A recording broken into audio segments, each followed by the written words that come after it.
Baiklah, pada hari ini puji syukur kita panjatkan kehadirat Allah Subhanahu wa taala, karena berkat rahmat-Nya lah kita semua dapat berkumpul di ruangan ini dalam keadaan sehat walafiat dalam kegiatan Kompel Majlis, yang juga merupakan salah satu kegiatan wajib dari teman kita dari program CPG untuk menuntaskan salah satu jenis modulnya yang berjudul menyebarkan pemahaman dan penerapan pengalaman budaya positif. Tak lupa juga kita kirimkan salam dan salawat kepada Nabiullah junjungan kita Nabi Muhammad SAW sebagai suri tauladan kita. Semoga kita semua mendapatkan syafaat dari beliau. Tak berlama-lama, adapun susunan acara kita pada hari ini, yang pertama pembukaan yang sementara berlangsung, yang kedua sambutan-sambutan. Yang pertama sambutan dari Ibu Kepala Sekolah dan sambutan dari Ketua Komunitas Belajar kita. Selanjutnya pemaparan materi dan kemudian kegiatan diskusi, terakhir penutup. Baiklah, marilah kita bersama-sama membuka kegiatan kita pada hari ini dengan mengucapkan basmalah.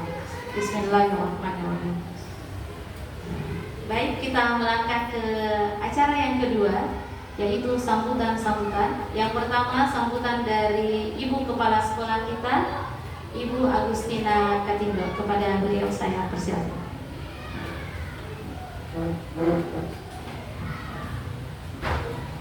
Ya, untuk kedua kalinya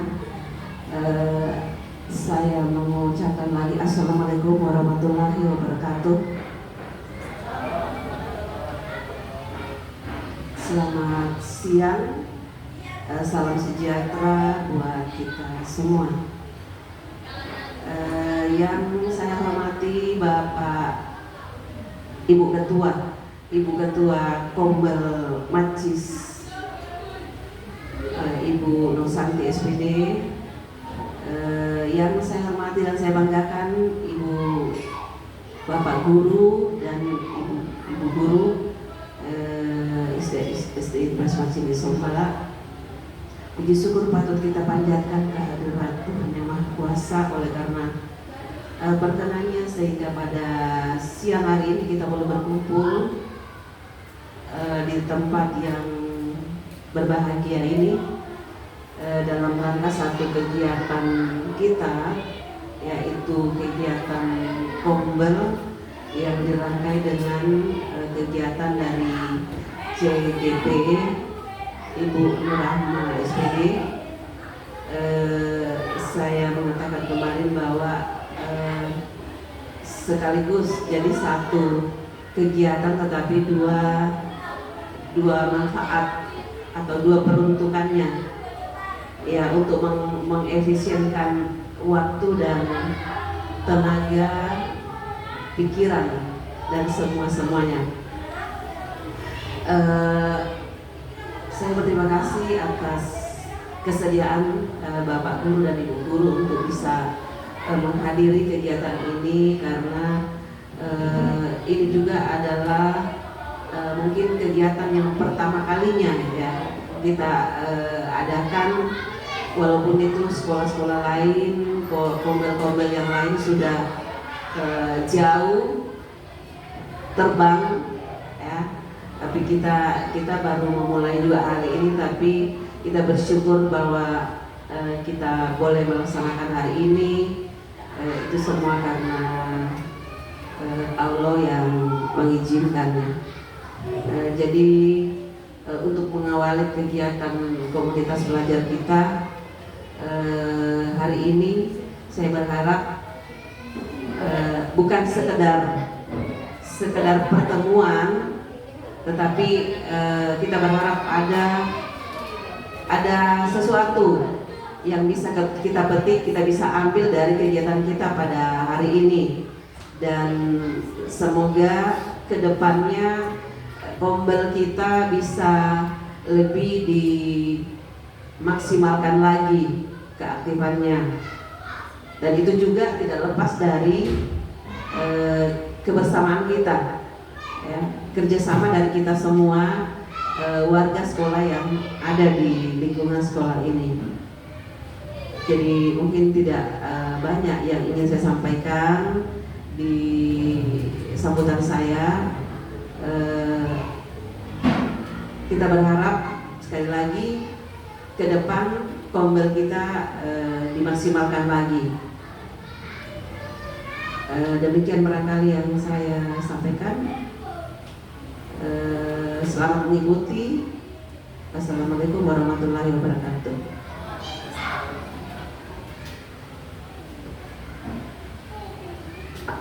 Baiklah, kita beralih ke sambutan yang berikutnya, yaitu sambutan dari Ketua Kombel Komunitas Belajar SD Impres Macini Sumbala.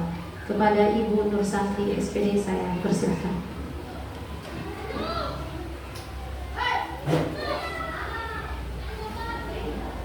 Assalamualaikum warahmatullahi wabarakatuh. Yang terhormat Ibu Kepala Sekolah SD Impres Macini Sumbala, Ibu Agustina Katindo. Yang saya hormati rekan-rekan guru SD Impres Macini Sumbala yang hadir pada hari ini. Puji syukur kita panjatkan kehadiran Allah Subhanahu wa Ta'ala, karena berkat rahmat dan limpahan rahmatnya lah sehingga pada pagi menjelang siang ini kita bisa berkumpul di sini. Dan tak lupa pula kita kirimkan salawat dan salam kepada junjungan Nabi besar kita Muhammad SAW, Nabi yang telah menjadi suri tauladan bagi kita di muka bumi ini. Baik, saya sangat bersyukur dan merasa senang akhirnya kegiatan Kombel kita sudah bisa dimulai sejak hari ini. Jadi dirangkaikan juga dengan kegiatan teman kita yang sedang mengikuti CGP dalam rangka penyelesaian tugasnya. Jadi di sini ada dua jenis kegiatan yang berlangsung sekaligus, tentunya juga manfaat yang akan kita peroleh juga saya harap bisa bermanfaat untuk teman-teman sekalian.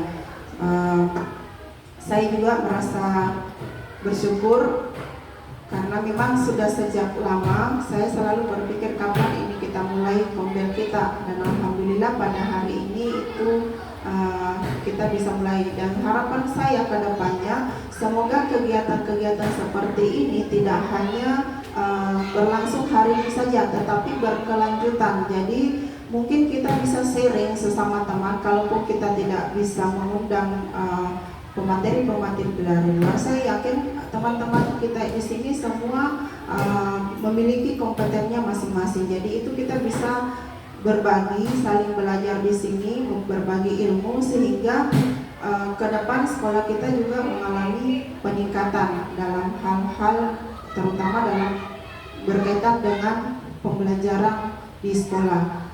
Jadi itu. Kemudian saya berharap Ibu Nunu juga bisa menyelesaikan tugasnya dengan baik, dengan penuh rasa percaya diri. Semangat, kami semua mendukung kegiatan Ibu sehingga nantinya bisa menyelesaikan sampai di tahap akhir. Saya kira itu yang bisa saya sampaikan. Lebih dan kurangnya mohon dimaafkan. Billahi fisabilillah, fastabiqul khairat. Assalamualaikum warahmatullahi wabarakatuh.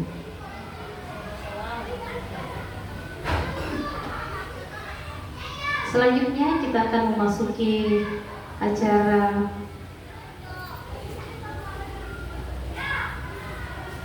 berikutnya, yaitu pemaparan materi yang akan dibawakan oleh Ibu Nur Rahma dengan judul materi menyebarkan pemahaman dan penerapan pengalaman budaya positif.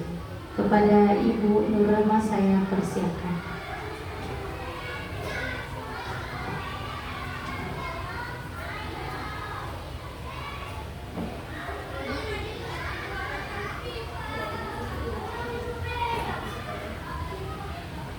Baik, terima kasih.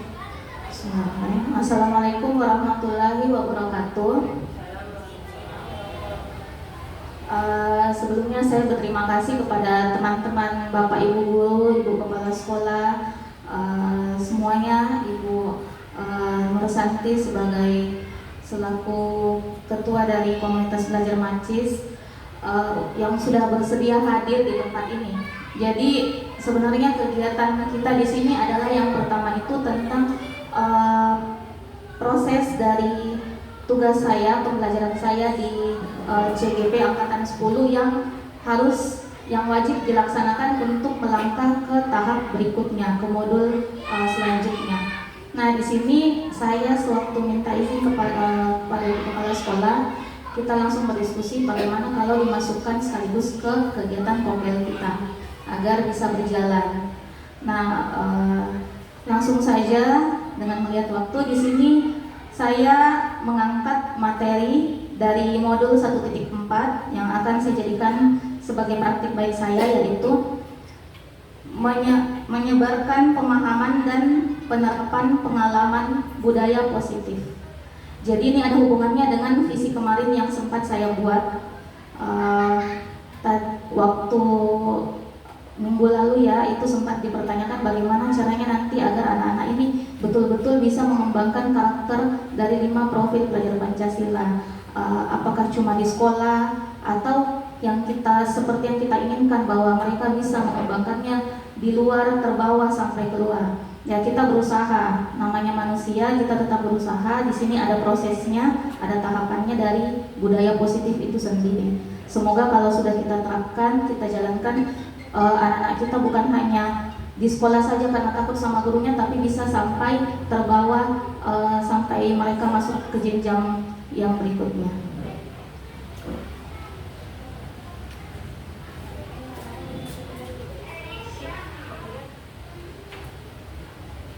Penerapan budaya positif dikaitkan dengan nilai-nilai dalam kegiatan proses belajar mengajar. Yang pertama itu adalah kontrol guru, yang kedua menerapkan disiplin bukan hukuman, yang ketiga menerapkan disiplin positif di kelas dan di sekolah, dan yang keempat merancang keyakinan kelas bersama murid.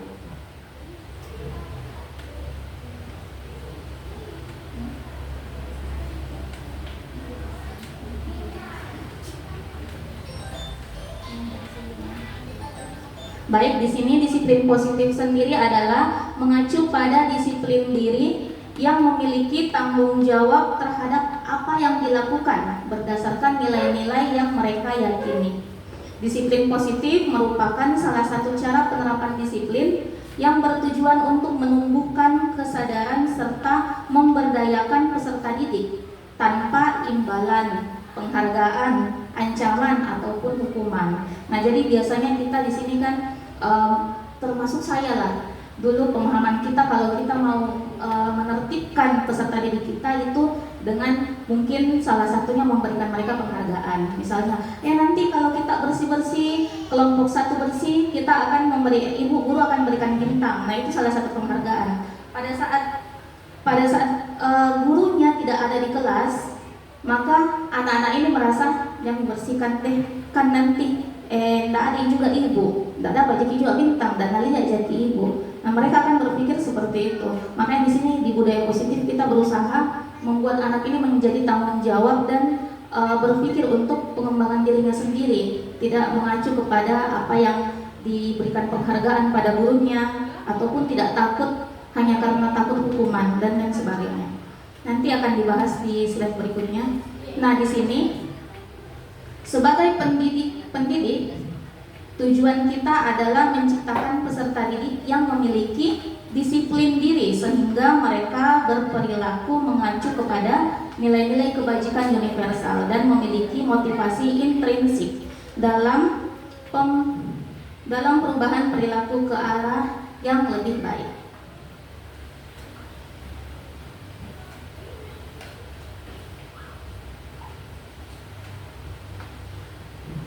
Kebutuhan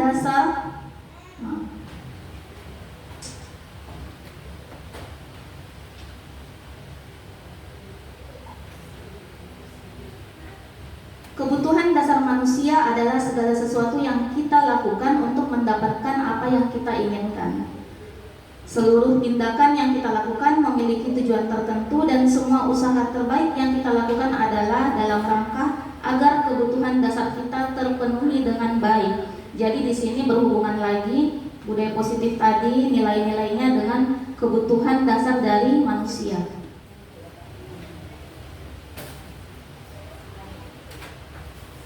Nah, di sini kebutuhan dasar dari manusia sendiri terbagi menjadi 5.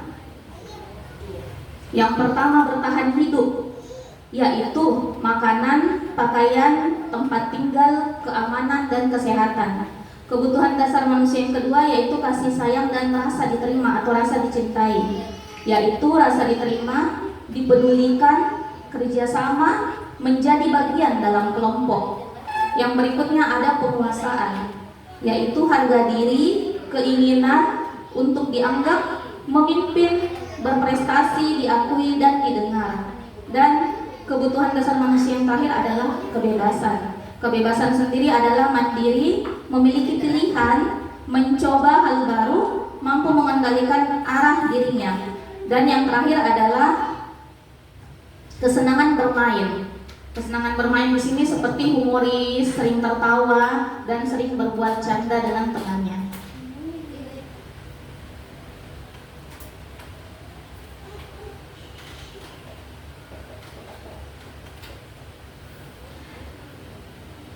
Miskonsepsi tentang teori kontrol. Jadi di sini ada beberapa jenis-jenis miskonsepsi yang bisa saya rangkum setelah melihat modulnya. Yang pertama adalah ilusi guru dalam mengontrol murid. Yang kedua, ilusi bahwa semua penguatan positif, efektif, dan bermanfaat. Padahal ternyata setelah saya melihat modul 1.4 tentang budaya positif, ternyata tidak semua penguatan positif kontrol itu berdampak baik, memberikan manfaat yang positif kepada peserta didik. Yang ketiga itu adalah ilusi bahwa kritik dan membuat rasa bersalah mampu menguatkan karakter. Dan yang terakhir, ilusi bahwa orang dewasa berhak memaksa.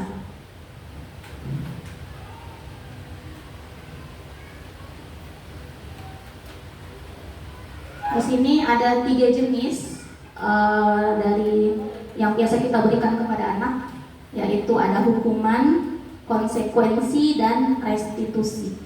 Nah, di sini kalau hukuman kita semua sudah tahu tentang misalnya hukumannya ini tidak terencana. Jadi hukuman itu pasti tidak terencana. Maksudnya tidak terencana, kita tidak membicarakannya, tidak menyepakatinya dengan siswa kita. Langsung saja tanpa mereka tahu apa yang akan nanti diberikan oleh guru kita. Itu adalah hukuman, jenis hukuman. Dan bersifat satu arah. Satu arah maksudnya hanya untuk memberikan anak ini efek jerah. Dalam masalah ini langsung satu arah, langsung dihukum untuk memberikan dia efek jerah tanpa dia tahu apa pembicaraan sebelumnya apa. Itu tidak ada. Nah, yang terakhir berupa hukuman fisik ataupun psikis. Di sini fisik misalnya seperti mencubit, walaupun mungkin tidak keras tapi ada menyentuh, itu fisik. Nah, mungkin sedikit ada sentuhan halus atau sejenisnya. Nah, sedangkan psikis membuat mereka menjadi lebih tertekan lagi dengan kata-kata dari kita, yang membuat mereka bukannya berkembang malah menjadi lebih sering membuat masalah di kelas dengan kata-kata yang kita berikan. Nah, di sini ada konsekuensi. Kalau konsekuensi sendiri, dia sudah terencana, sudah disepakati, sudah merupakan kesepakatan bersama dari sebuah peraturan. Jadi bukan keyakinan tapi peraturan. Nah, murid tetap dibuat tidak nyaman dengan hal ini karena ini bersifat sesuatu yang sudah disepakati tapi merupakan peraturan. Peraturan seperti yang kita tahu, peraturan itu seperti hal yang wajib dilakukan, hal yang wajib diikuti. Nah, hal ini membuat murid itu menjadi tidak nyaman dengan hal tersebut. Sikap guru juga selalu memonitor murid. Sedangkan di sini ada restitusi. Nah, di sini restitusi yang paling memiliki dampak, bisa mengembangkan dampak positif dari diri seorang murid. Di sini prosesnya menciptakan kondisi bagi murid untuk memperbaiki kesalahan dan proses kolaboratif yang mengajarkan murid untuk mencari solusi dari dirinya sendiri. Jadi kita hanya menuntun, hanya membantu mereka. Restitusi sendiri nanti ada 3 jenisnya, nanti akan saya bahas di slide berikutnya.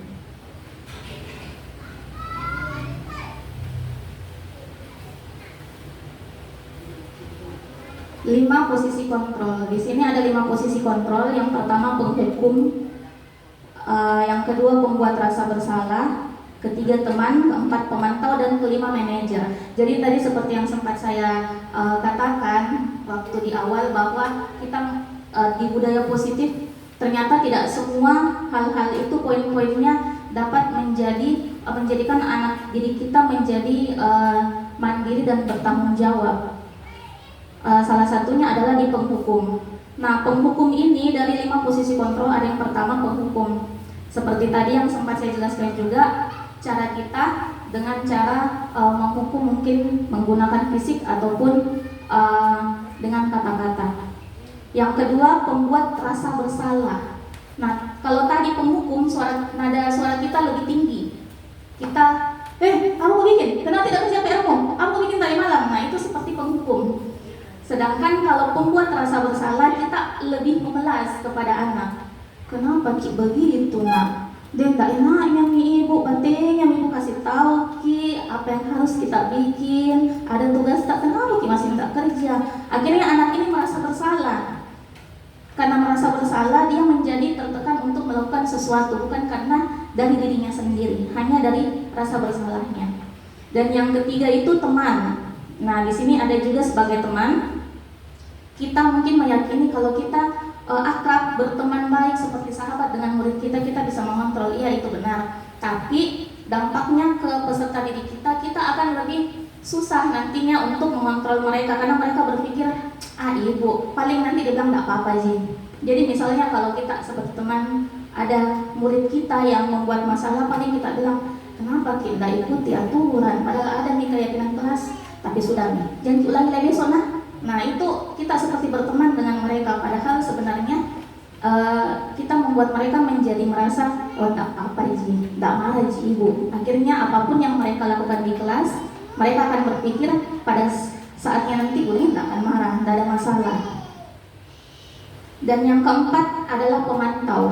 Di sini pemantau seperti mata-mata ya. Jadi kalau misalnya ada anak-anak kita mungkin yang misalnya kita seragam sepatunya warna hitam, tapi di sini ada yang tidak memakai seragam sepatu hitam.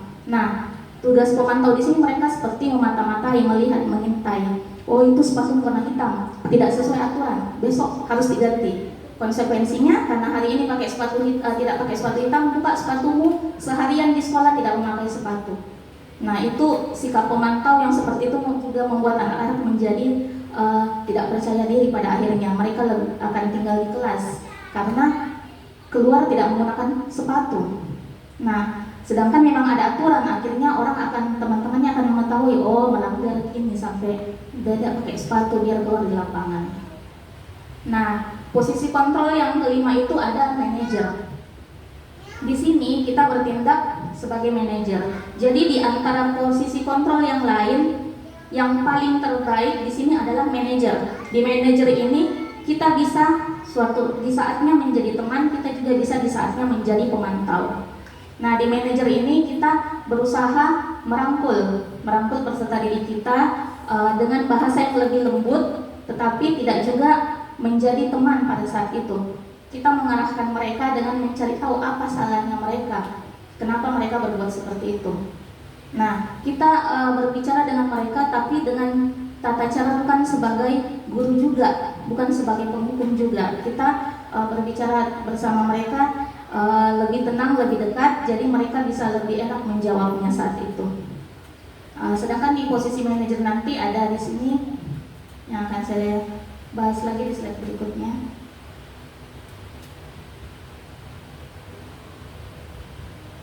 Nah, sebelum saya lanjut, di sini ada keyakinan kelas. Tadi juga saya sempat menyebut tentang keyakinan kelas. Mengapa keyakinan kelas? Mengapa bukan peraturan kelas? Jadi keyakinan itu apa yang kita yakini?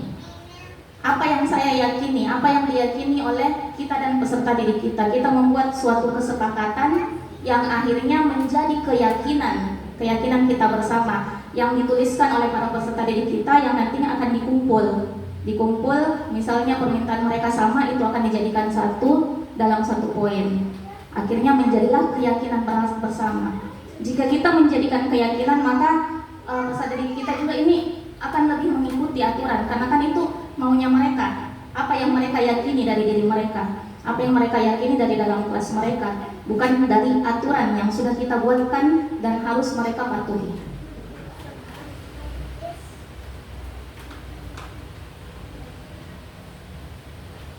Di sini ada segitiga restitusi, suatu proses dialog yang dijalankan oleh guru agar dapat menghasilkan murid yang mandiri dan bertanggung jawab. Jadi di sini segitiga restitusi ini kita gunakan dalam status kita sebagai manajer tadi.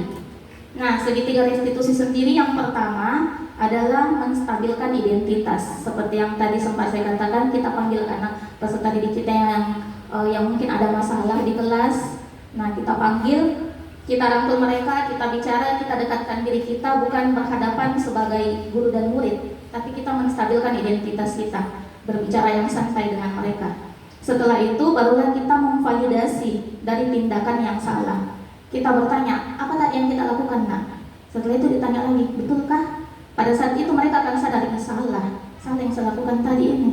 Nah, pada saat itu kita membuat mereka menjadi sadar sendiri dan akhirnya mereka bisa tumbuh menjadi insya Allah menjadi perilaku yang bertanggung jawab. Di tahap yang ketiga, kita juga memasukkan keyakinan kelas, yaitu menanyakan tentang keyakinan kelas. Jadi setelah mereka menyadari, memvalidasi dari kesalahan mereka tadi, akhirnya kita tanyakan, apa keyakinan kelasnya? Apa yang sudah disepakati dan dibuat menjadi keyakinan kelas. Nah, dari situ kita bisa membuat mereka menjadi lebih terarah lagi dalam menjalankan keyakinan kelas mereka. Karena di situ ada keyakinan-keyakinan yang mereka sendiri yang buat. Dan akhirnya mereka pasti akan merasa, saya yang buat, masa saya melanggar. Dari situ mereka bisa menjalankan tanggung jawab mereka.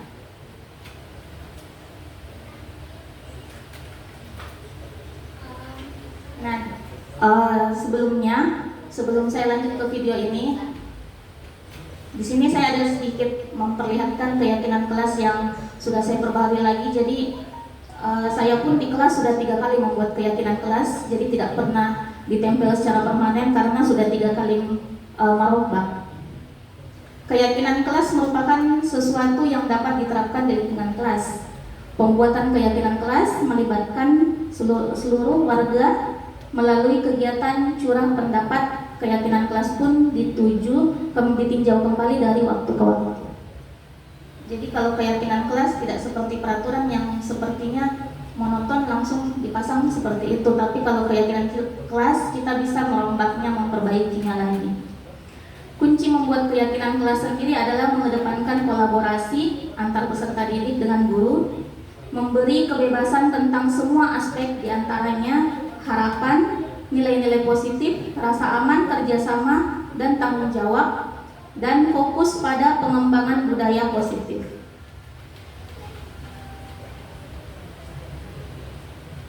Tujuan dari keyakinan kelas itu membentuk budaya positif, menciptakan komunikasi positif antar peserta didik dan guru. Jadi kalau misalnya kita membuat keyakinan kelas bersama peserta didik kita, kita akan menciptakan komunikasi yang positif antara anak-anak. Di situ kita juga bisa langsung misalnya mereka mengatakan, Bu, kalau ada yang melanggar hukumannya disuruh sikat WC misalnya. Nah, di situ kita bisa langsung menciptakan komunikasi yang baik, yang positif dengan mereka dengan menjelaskan bahwa itu bukan suatu tindakan yang baik untuk melakukan hukuman seperti itu. Lebih baik kita membuat kesepakatan yang lain dari apa yang akan mereka dapatkan, restitusi apa yang akan mereka dapatkan. Pembelajaran yang berpusat pada murid yang menciptakan rasa aman karena mereka sendiri yang bekerja sama membuat keyakinan kelasnya. Rasa tanggung jawab peserta didik karena terlibat dalam pembuatan keyakinan kelas. Di sini ada keyakinan kelas yang sebelumnya pernah saya buat. Ini sudah terangkum ya dari kata-katanya anak-anak yang bilang jangan suka siram-siram air temannya. Ada lagi yang tulis di keyakinan kelasnya, di sticky note-nya itu mereka tulis tidak makan di dalam, tidak sebut-sebut nama orang tua. Nah, itu semua saya rangkum menjadi beberapa poin. Jadi keyakinan kelas sebaiknya tidak banyak poinnya supaya lebih mudah diingat oleh peserta didik dan lebih bisa dijalankan oleh mereka.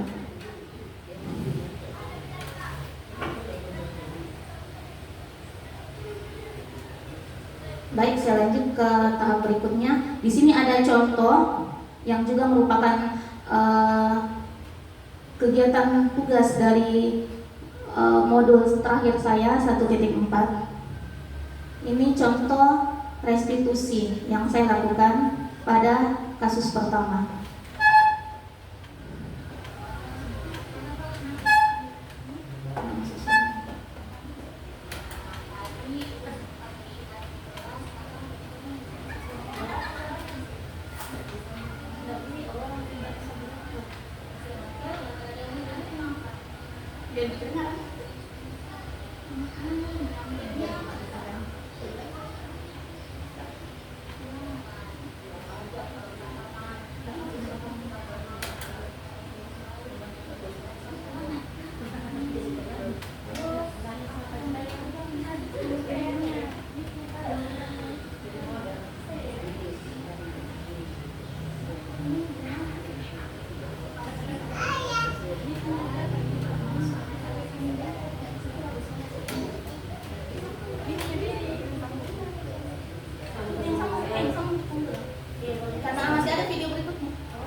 Ya baik, jadi maaf ini di skip dulu sebentar. Di video kasus yang pertama ini saya jelaskan sedikit tindakan restitusi yang saya lakukan segitiga restitusi sebagai manajer. Di sini sebuah kasus di mana kasus tersebut adalah seorang anak. Jadi siswi di kelas saya yang merasa sudah terbebani, merasa sudah keberatan dengan teman sebangkunya yang sering menyontek.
jawab apa lagi?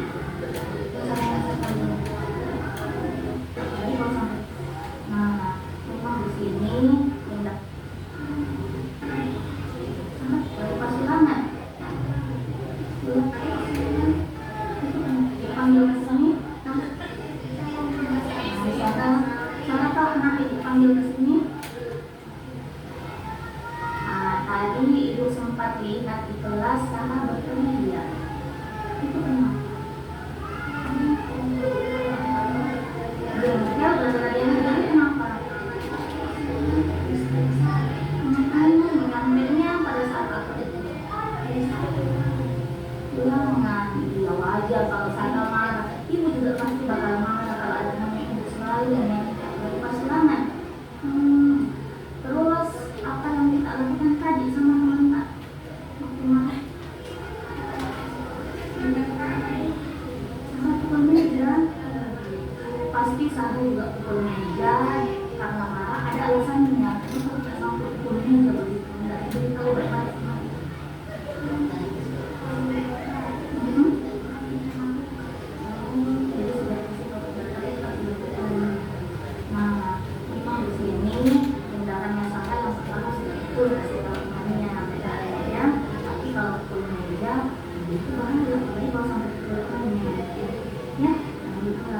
Nah, Sarah ingat ya kelas yang pernah kita buat yang pertama apa itu?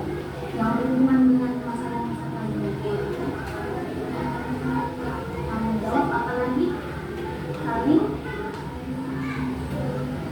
iya dan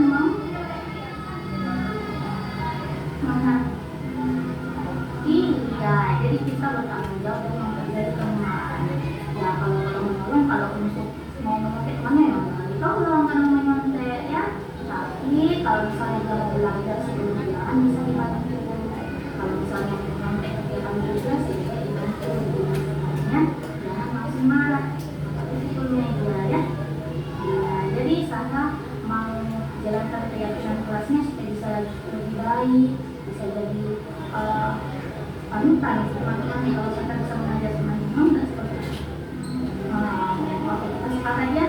Kita tos kesepakatan ya. Nah, jadi di sini kasus yang pertama setelah memvalidasi dan melihat apa kesalahannya, maka bisa terlihat bahwa seorang anak sebenarnya ingin menjadi pemimpin. Di sini maksudnya pemimpin, dia mengarahkan temannya bergabung di dalam kelompok, bukan hanya menerima temannya yang hanya menyontek saja tanpa ingin mendengarkan apa yang bisa mungkin dia jelaskan kepada teman-temannya. Sebenarnya ada beberapa kasus, namun cukup 2 kasus mungkin contohnya. Siapa tahu saya lupa.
kasus yang kedua ini merupakan kasus di mana seorang anak kebutuhan manusia dalam bermain. Di sini tadi sempat saya bahas juga yang terakhir dari kebutuhan manusia.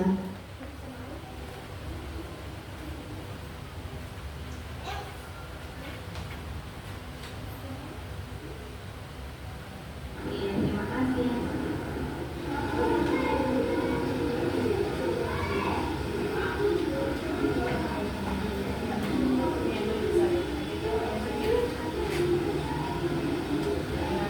Saya apa kita bikin? Makan di kelas?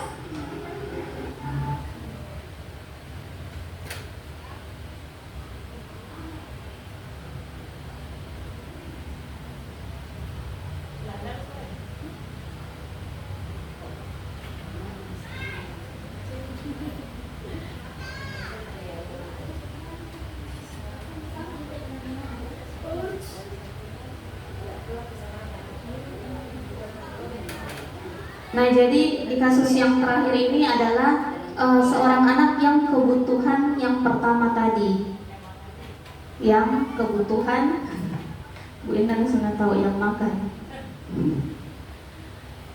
Nah, di sini kita bisa jadi dalam kegiatan restitusi dalam budaya positif kita bisa melihat kebutuhan dari seorang anak, apa yang mereka butuhkan. Jadi kita bisa memberikan mereka penjelasan bahwa hal tersebut bisa dilakukan, namun di tempat-tempat ada tempatnya dan ada waktu tertentu untuk dilakukan. Nah, di sini kita juga bisa menanyakan mereka tentang keyakinan kelas yang telah dibuat bersama. Dari hal itu mereka akan menjadi tercipta rasa tanggung jawab dalam diri mereka. Mereka akan merasa, saya membuat keyakinannya, saya susun, tapi kenapa saya langgar peraturannya? Sedangkan kalau saya jalankan terus, saya akan lebih baik, menjadi orang yang lebih baik. Nah, di sini ada 3 contoh kebutuhan dasar manusia tadi: bertahan hidup, penguasaan, dan bermain. Baik, dari apa video terakhir yang saya paparkan, maka berakhir pula materi pada hari ini. Jika ada yang ingin bertanya pada teman-teman, saya kembalikan kepada moderator. Terima kasih. Assalamualaikum warahmatullahi wabarakatuh. Ya, terima kasih, luar biasa ya penyampaian pemaparan materi dari teman kita. So, aplaus dulu untuk teman kita hari ini. Nah, baiklah, itulah tadi pemaparan materi dari teman kita. Mungkin ada dari ibu-ibu guru yang ingin ditanyakan dari apa yang telah disampaikan. Silakan, yang pertama saya persilakan kepada Ibu Hamsida.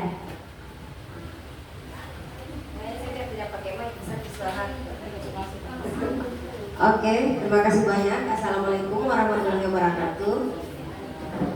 Iya, yang saya mau tanyakan begini Bu, saya tuh bingung memberikan, tadi kan ada cara hukuman, kritikan kepada anak-anak, dan itu kita tidak bisa lakukan.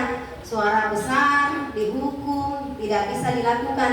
Tapi saya kemarin itu ambil contoh, pada saat saya keluar dari kelas, kemudian saya pas di samping musola, itu banyak sekali sampah di situ. Saya bilang sama anak, saya kirim tuh kertas di depan kelas tak banyaknya. Wah, bukannya pergi pungut itu kertas, baru mau kasih begini, lari pergi. Sekali buat teriak, woi, kalian pungut semua, kusuruh mana kalian mau lari jadi baru datang semua. Jadi saya bingung bagaimana cara kita itu menerapkan ke anak-anak. Dan satu lagi Budi, pesanku, jangan keyakinan kelas saja kita bikin kayaknya di dalam kelas saja. Saya harap Ki juga bikin juga kesepakatan dengan anak-anak di depan kelas masing-masing, supaya itu sampah diperhatikan, bukan di dalam kelas saja bersih di dalam kelas, tapi di depan kelas semua kotor. Iya, itu saja Tabe. Ya, itu yang saya mau tanyakan Ibu, bagaimana cara menegur anak-anak yang kita berharap disiplinnya bagus dengan cara halus. Karena kemarin saya halus sekali nih itu, nah dia langsung pergi, tidak nampung kertas, padahal mau jongkok begini, mau ambil kertas, dia langsung pergi. Tapi berteriak, Pak Des, satu sekolah kapan dengar teriakanku? Bagaimana saya suaraku tuh besar ki? Baru bisa mau pergi lapungin ke kertas kan? Iya, saya mungkin minta petunjuknya teman kepada Ibu Nur Rahma bagaimana cara menegur anak-anak yang halus. Iya itu juga pesanku juga guru kelas, perhatikan depan kelas tadi bukan kesepakatan di dalam kelas saja diperhatikan, di depan kelas tadi juga kalau saya biasa sakit hati kalau lewat di depan kelas semua terus terang mami nah. Iya, terima kasih. Luar biasa, tepuk tangan dulu untuk Ibu penanya kita yang pertama. Baiklah, saya tanggapi tadi, tapi si pemateri kayaknya sudah menanggapi ya. Saya langsung serahkan kepada Ibu Nur. Baik, terima kasih luar biasa ya. Jadi yang pertama Bu di sini saya tahu betul apa yang kemarin terjadi karena memang itu berhubungan dengan siswa saya juga karena depan kelas saya ya. Jadi yang pertama kalau masalah sampah, masalah sampah di depan kelas itu bukan hanya kita yang sakit hati, mungkin semua teman-teman sakit hati kalau lihat karena walaupun sudah dibersihkan, sudah dipel, nanti yang lain lewat, yang lain datang, yang lain membuang. Jadi kita tidak bisa juga serta-merta itu diambil itu terus diambil. Nah, pada saat pulang kita sudah sepakati sama anak-anak bahwa menjaga kebersihan. Nah, masuk lagi ke keyakinan kelas. Jadi tadi dikatakan keyakinan kelas jangan cuma di kelas tak. Iya, keyakinan kelas itu semuanya. Tidak baik itu dibilang keyakinan kelas dan luar kelas.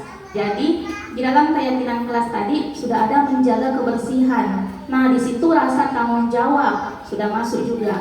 Nah, di sini karena saya pun masih baru menerapkan ini, jadi memang belum berjalan dengan maksimal. Kita berproses, semuanya butuh proses. PDKT saja ada orang suka sama orang lain, mereka butuh proses. Kita sedikit, nggak langsung set, mau kawin sama kau.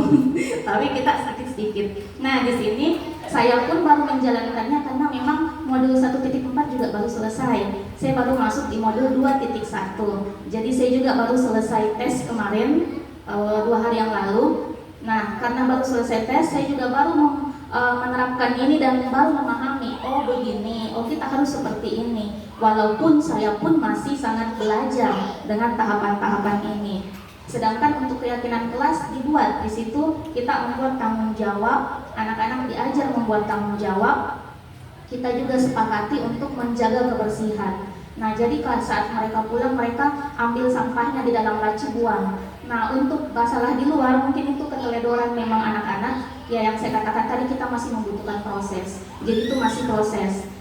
Terus untuk yang kita tanyakan bagaimana caranya, kita tidak boleh berteriak. Nah, jadi 5 posisi kontrol tadi itu bukan dikatakan tidak boleh, tidak bisa, tapi sebaiknya kita menggunakan yang manajer. Adapun yang lainnya itu contoh kalau kita menggunakannya. Nah, misalnya kita mau terapkan itu ya alhamdulillah, tapi sekali lagi berproses. Mungkin saat ini kita masih teriak, "Wih, ambil sampah." Nanti besok-besok lebih rendah, akhirnya lebih enak. Sama mereka lebih bersahabat, lebih didekati lagi. Karena segala sesuatunya memang kita butuhkan proses, apalagi untuk yang menyangkut tentang peserta didik yang di jenjang SD. Kita betul-betul harus lebih memantapkan diri kita, hati kita untuk mendekati mereka, untuk bisa lebih tenang sama mereka. Jangankan kita, saya pun biasa di dalam kelas biasa bilang anak-anak, "Ih, muncul nih sing-singana ibu." Jadi kadang saya juga kalau bilang begitu lagi anak, "Oh astaga, kakak lupa kakak lagi nih saja." Ya jadi seperti itu, kita masih sama-sama berproses. Gurunya pun berproses, muridnya berproses. Yang mudah-mudahan kita bisa sama-sama buat kesepakatan sekolah. Jadi budaya positifnya menyebar ke satu sekolah, bukan ke kelas saja. Terima kasih banyak untuk Ibu Hamsidah. Oke, bagaimana dengan Ibu Hamsidah? Iya, terima kasih banyak. Oke, terima kasih. Selanjutnya mungkin masih ada yang ingin ditanyakan. Saya lihat dari Ibu Dedis. Saya persilakan Ibu Dedis.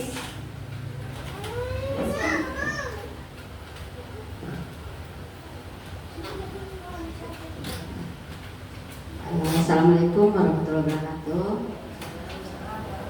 Terima kasih untuk waktu yang diberikan kepada saya. Saya ini sedikit bernostalgia mungkin ke masa lalu sehubungan dengan budaya positif, ya. Karena kalau kita amati, kita pernah sekolah dulu waktu zaman-zaman dulu kita SD. Barangkali posisi kita sebagai guru pada zaman dulu itu dengan posisi di zaman sekarang ini jauh berbeda, ya. Tetapi sepanjang yang kita amati bahwa pada zaman dahulu kita sendiri merasakan bagaimana sikap kita dulu terhadap guru dengan sikap anak-anak kita sekarang terhadap gurunya. Nah, ini semacam dilema. Saya rasa zaman dahulu itu guru lebih banyak deh sebagai penghukum daripada sebagai manajer. Karena saya masih merasakan sampai sekarang itu kaki saya merah-merah dipukul sama kepala sekolah. Hanya karena pergi nonton televisi itu malam minggu.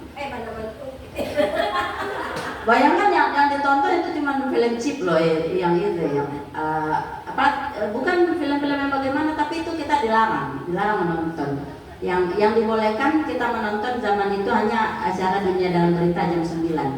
Nah, itu saja yang dibolehkan sama kepala sekolah. Nah, pada zaman itu kita merasakan bahwa hukuman itu bagaimana memang membentuk karakter gitu loh. Sementara sekarang ada namanya HAM, ada namanya ini, justru hal-hal seperti itu membuat budaya positif ini semakin minim, ya, semakin merosot. Nah, bagaimana, pertanyaannya di sini sekarang, bagaimana itu menjadi manajer, ya, tanpa menghukum, tanpa menjadikan anak-anak sebagai sahabat, ya, karena Ibu Nunu bilang kalau kita menjadikan anak-anak sebagai sahabat, justru mereka akan terbiasa dengan hal-hal yang negatif, baru tidak ada perubahan. Bagaimana caranya itu menjadi manajer? Karena terus terang saya sedikit kewalahan di kelas, mungkin karena memang saya bukan seorang manajer. Saya ini lebih kepada seorang ibu, kepada seorang teman, kepada tempat curhat dan segala macam lah ya bagi anak saya. Jadi mungkin saya sendiri merasakan bahwa ada hal-hal negatif di situ ketika anak-anak berbuat kesalahan. Walaupun saya tegur, mungkin kesalahan itu akan berulang. Saya menyadari itu, bahwa memang ternyata menjadi sahabat bagi anak-anak tidak selamanya baik. Tetapi ada kalanya juga anak-anak akan lebih cepat berubah kalau kita menjadikan mereka sebagai sahabat. Ya, misalnya saya pernah punya kasus di Kelapa 3 itu. Waktu saya masih mengajar di Kelapa 3 itu, seorang murid yang seluruh guru angkat tangan. Tidak ada satupun guru yang sudah istilahnya kalau dibilang bosan berurusan dengan dia. Bahkan bapak saya saja nak bawa iparan. Jadi anak-anak ini betul-betul nakal. Tapi saya merasakan justru dengan kita mengambil dia sebagai sahabat, mungkin ini anak kurang perhatian, kurang kasih sayang, sehingga ketika ada orang yang merasa menjadi sahabat bagi dia, menjadi orang tua pengganti, menjadi guru, sehingga anak-anak ini bisa berubah, alhamdulillah. Ya, pertanyaannya itu kembali satu dulu ya. Jadi saya ingin bertanya bagaimana itu menjadi manajer tanpa menjadi penghukum, tanpa membuat anak-anak merasa bersalah, tanpa menjadikan anak-anak sebagai teman, dan kita juga sebagai pemantau. Karena bagaimana caranya kita menjadi manajer kalau kita tidak pantau, tidak hukum, tidak membuat anak-anak merasa bersalah atau tidak menjadikannya teman. Terima kasih.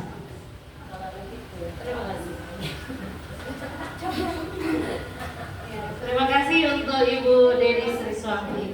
Sebelum pertanyaannya, bahwa bagaimana kita sebagai guru bisa menjadi manajer tanpa menghukum, menjadi pembuat rasa bersalah teman ataupun pemantau. Saya persilakan kepada Ibu Nur Rahma untuk menjawab dari.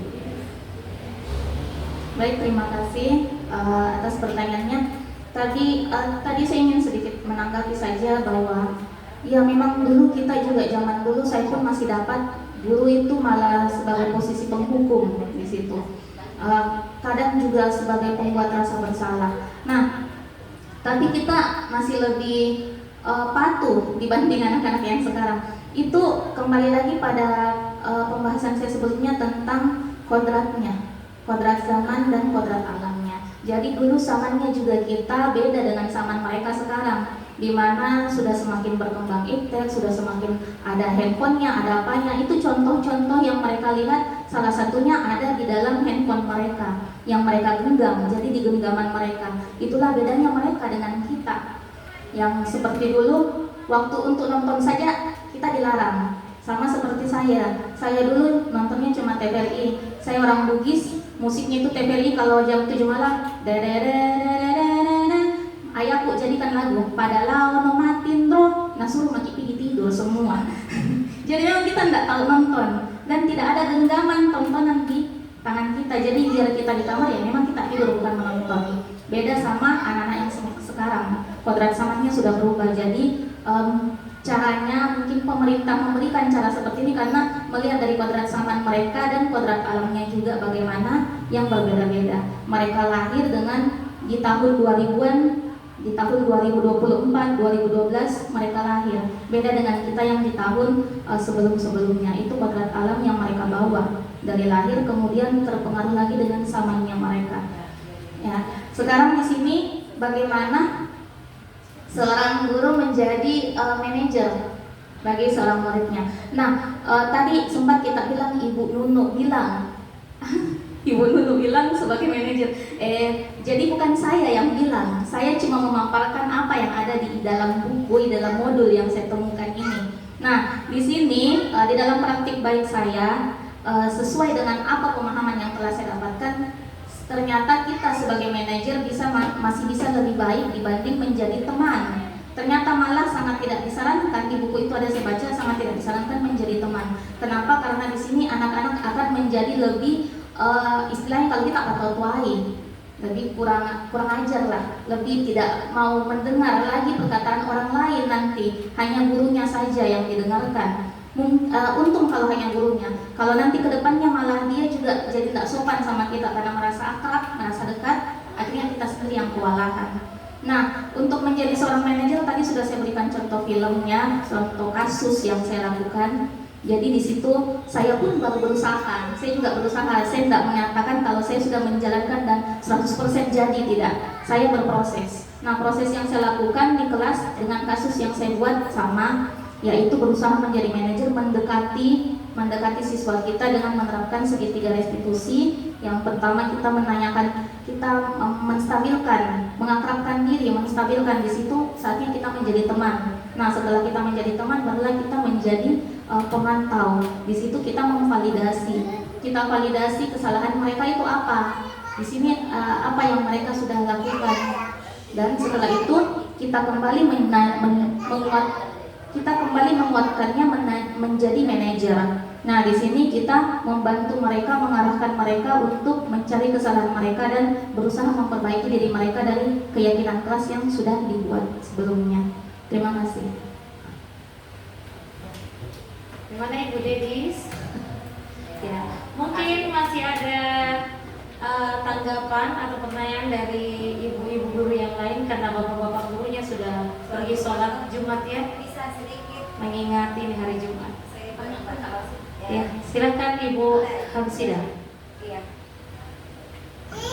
Iya, sama juga pertanyaannya dengan Bu Dedis, tapi saya tidak bertanya.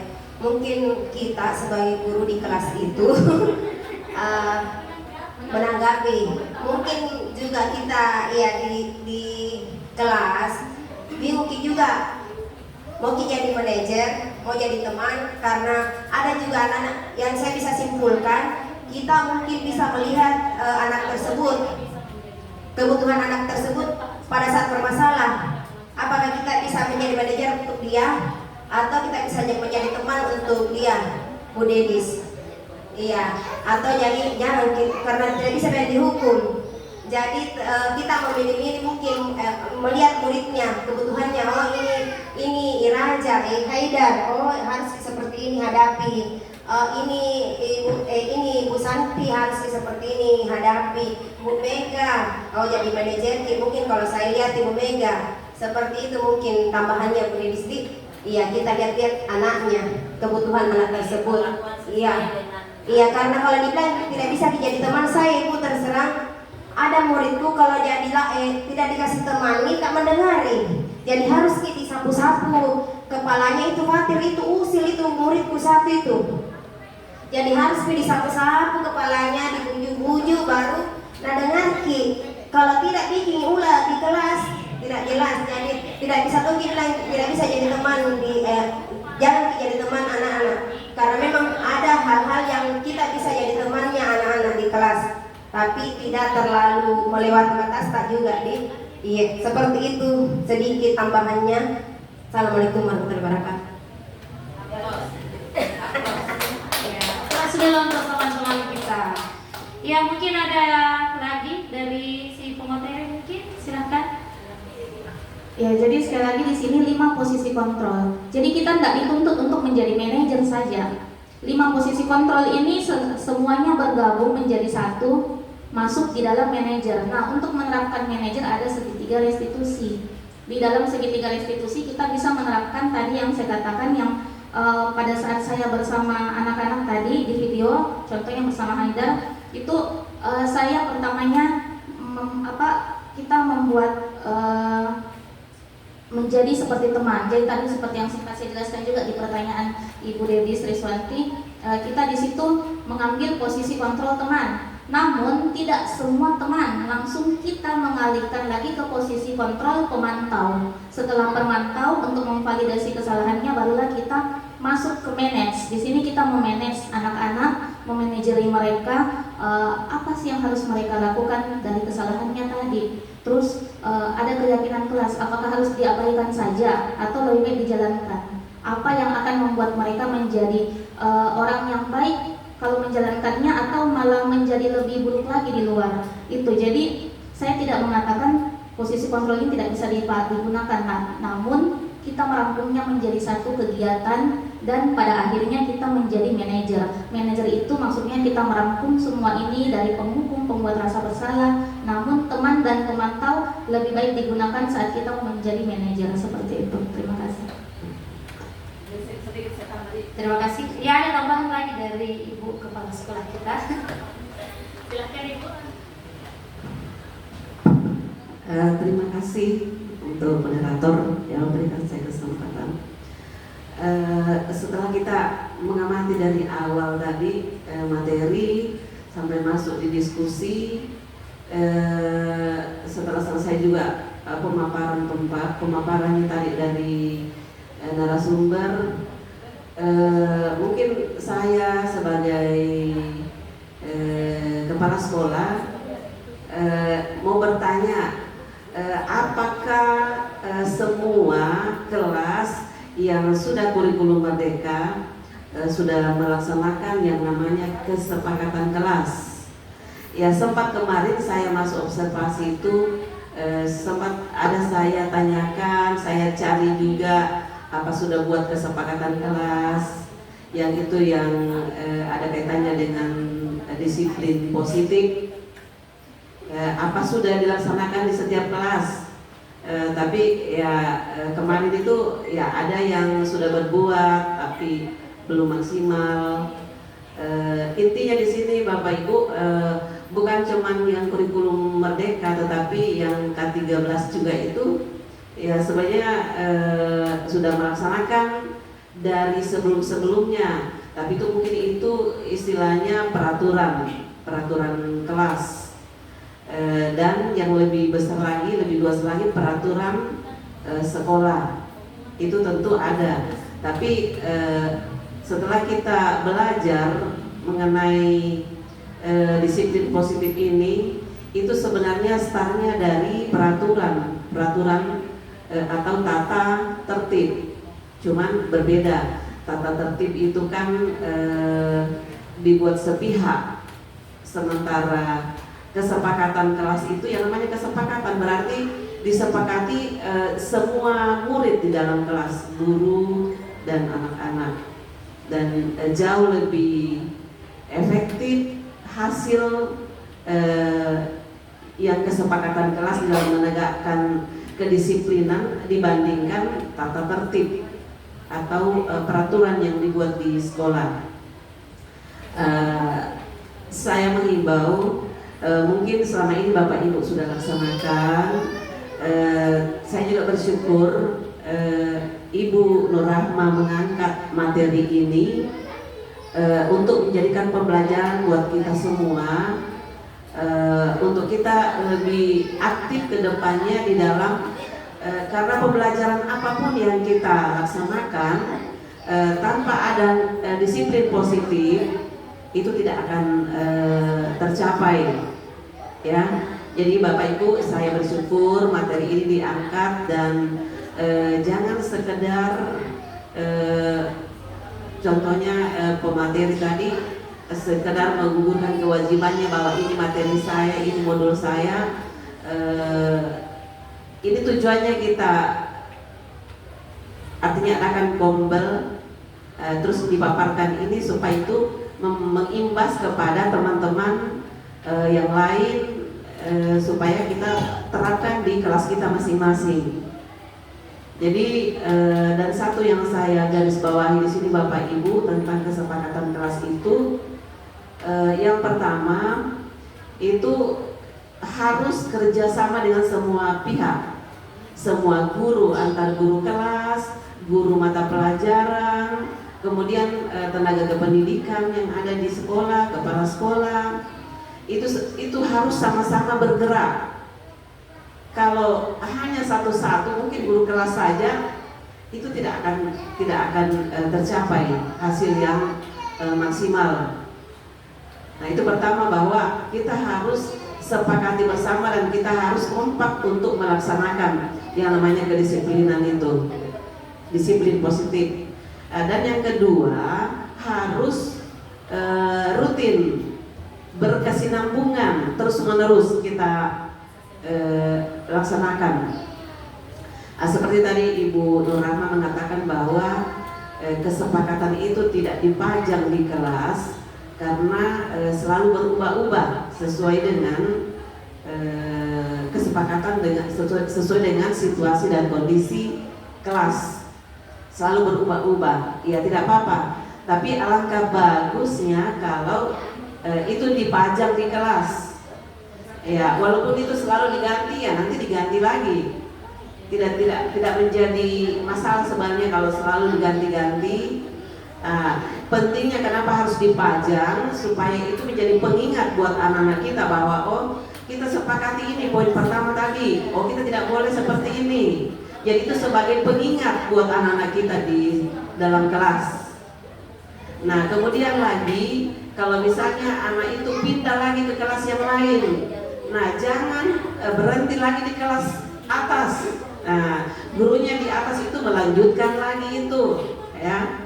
Sehingga seperti tadi kita bilang bahwa saya sudah capek, sudah teriak-teriak, tidak dihiraukan sama anak-anak, karena itu tidak berproses, tidak ada tidak berkelanjutan, tidak terus-menerus dilaksanakan, sehingga anak-anak ya mungkin lupa. Kalau putus nyambung kan pasti anak-anak lupa. Tapi kalau kita kompak, ya mulai dari hari ini kita komitmen untuk semua kelas, semua guru melakukan yang namanya kesepakatan kelas. Ya, tentunya di setiap kelas pasti berbeda-beda, ya, karena muridnya kan juga berbeda-beda. Nah, itu mungkin sedikit catatan dari saya untuk materinya ini diangkat. Jadi kedepannya kalau sudah berproses, pasti Bapak Ibu, anak-anak kita itu akan terbiasa. Ada pepatah mengatakan begini, Bapak Ibu, ala bisa karena biasa. Kecil teranjak-anjak, besar terbawa-bawa. Jadi kalau dari bawah itu anak-anak dibiasakan dan itu terus menerus, itu akan menjadi satu kebiasaan yang positif, kebiasaan yang baik. Jadi itu anak-anak tidak perlu lagi disuruh-suruh pungut sampah, tidak perlu lagi disuruh kalau itu sudah membudaya. Mungkin itu juga ada kaitannya dengan adiwiyata Bapak Ibu. Karena adiwiyata sesungguhnya itu adalah perubahan pola sikap dari anak-anak kita mengenai ya kebersihan lingkungan. Sebenarnya saling berhubungan satu dengan yang lain. Dan itu tadi bahwa kita harus sama-sama berbuat. Jangan kelas 1 berbuat, kelas 2 tidak, atau mungkin anaknya kelas 1 melakukan itu, gurunya naik kelas 2, gurunya tidak lagi melanjutkan yang namanya kesepakatan kelas. Tapi saya percaya Bapak Ibu di sini, ya apalagi anak-anak muda semua, guru-guru hebat, ya, saya percaya semangatnya juga masih luar biasa karena masih muda, semangatnya masih membara di dalam berbagai.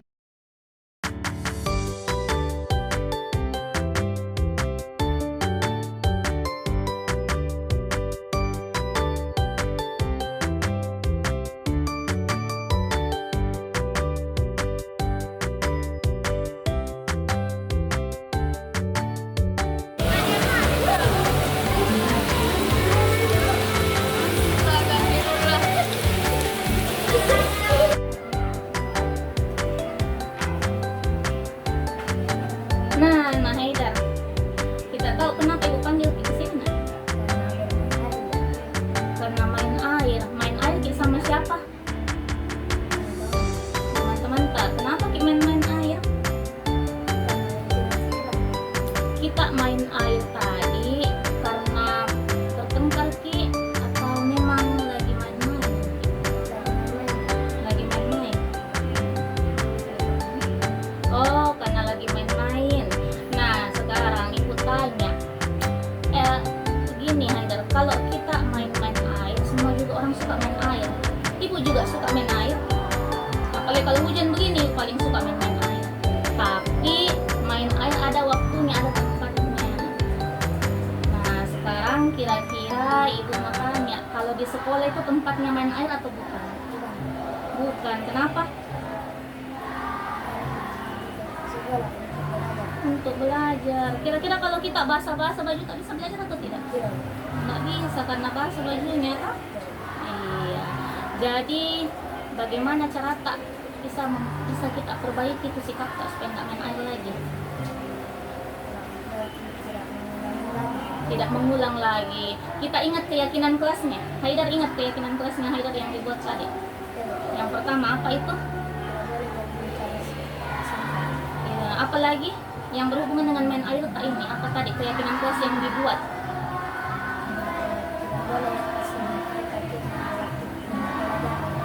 Yang berhubungan dengan main air ada enggak keyakinan kelasnya? Iya. Jadi karena kita punya keyakinan kelas dan berhubungan juga dengan bermain air, yaitu berperilaku baik. Kita berperilaku baik dan bertanggung jawab. Nah, karena kita tahu di Pale, jadi kira-kira sekarang Haidar bisa terapkan itu. Kita yakin enggak? Haidar yakin enggak kalau misalnya Haidar tidak main air lagi, berperilaku baik dan bertanggung jawab di kelas dengan cara mematuhi, menjalankan keyakinan kelasnya, yakin enggak Haidar bisa berubah sampai besok-besok? Bisa yakin? Iya, kalau begitu janji sama ibu enggak ulangi lagi ya. Oke, kita salam dulu kalau gitu. Salam. Kita tos untuk kesepakatannya, oke? Iya, terima kasih.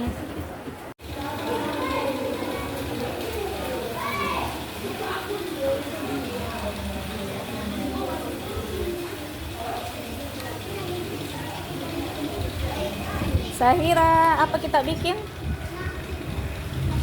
Makan ki di kelas?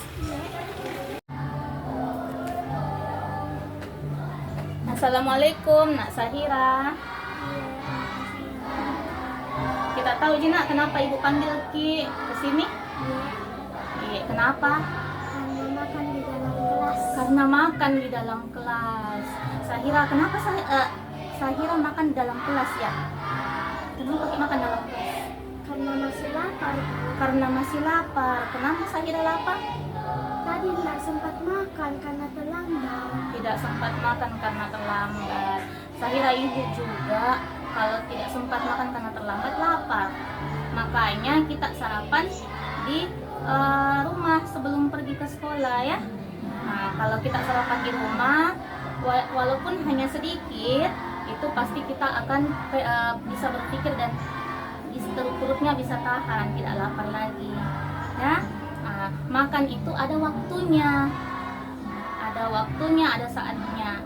Kira-kira kalau tadi Sahira makan di dalam kelas, itu waktu yang tepat atau tidak? Tidak. Kenapa? Karena bukan waktu istirahat. Bukan waktu istirahat, jadi belum bisa makan. Nah, Sahira ingat keyakinan kelas yang kita buat di kelas? Iya. Ingat, apa itu nak yang berhubungan dengan makan di dalam kelas?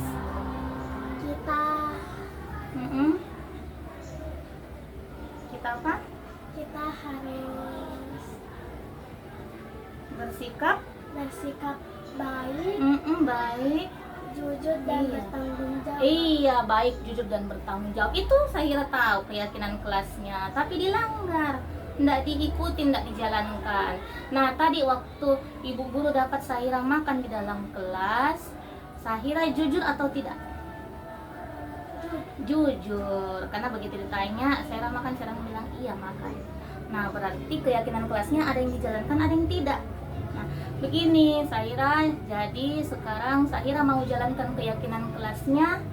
Kalau kita jalankan keyakinan kelas tak, kita ikuti, Sahira yakin tak nanti Sahira jadi orang yang baik, yang jujur dan bertanggung jawab? Yakin, Bu. Yakin bisa? Iya, Bisa. Jadi janji mau ikuti jalankan semua keyakinan kelasnya? janji. Janji. Kita coba ya, ibu guru mau lihat. Oke? Oke. Oke, kita salaman dulu. Untuk kesepakatan kita tos. Tanda kalau kita sudah sepakat. Terima kasih, Nak.